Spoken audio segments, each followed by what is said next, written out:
too early. Biggest problem of 2023, too young to be tested. 3 years old looking for autism.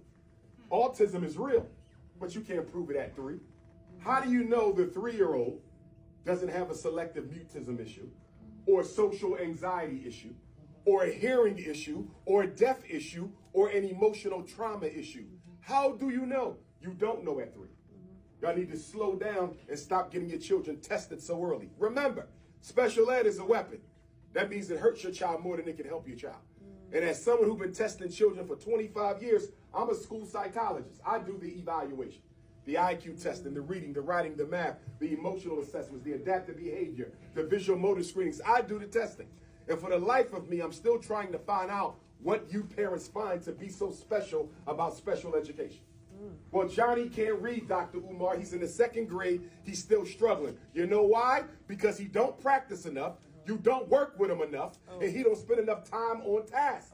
We've gotten so lazy that the minute our children struggle, you win an IEP, incarceration education preparation program. That's all special ed is. Getting them ready for jail. How can a child going slower ever catch up to the other children? Special ed is stepping on the gas and slowing the instruction all the way down to a point where the IEP team feels is commensurate for your child. They never catch up. They're not supposed to catch up because special ed is designed to feed the prisons. It's not designed to help your child, but it feeds off the laziness and the apathy of black parents who think putting a label on your child is a solution. The label is not a solution. When your child get a label, some of y'all act like y'all hit the lottery. Okay? Stop it.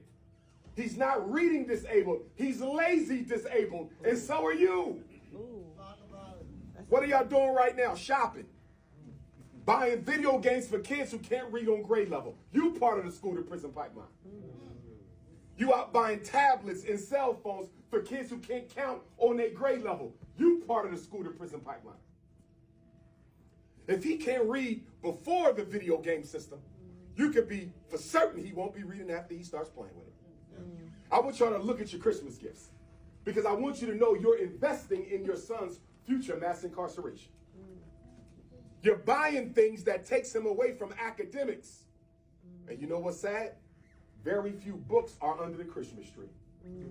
Very few books, very few ink pens, pencils, writing tablets. The stuff that our children need to get ahead, we don't invest in that.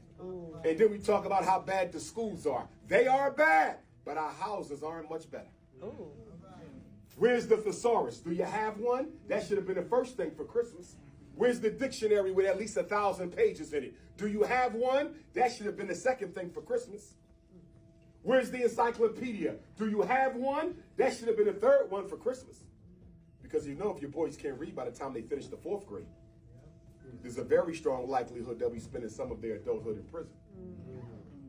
And that is so predictive that governments all across the 50 states have been using reading skill levels of black boys in elementary school to predict how many prisons and prison beds they'll need over the next decade.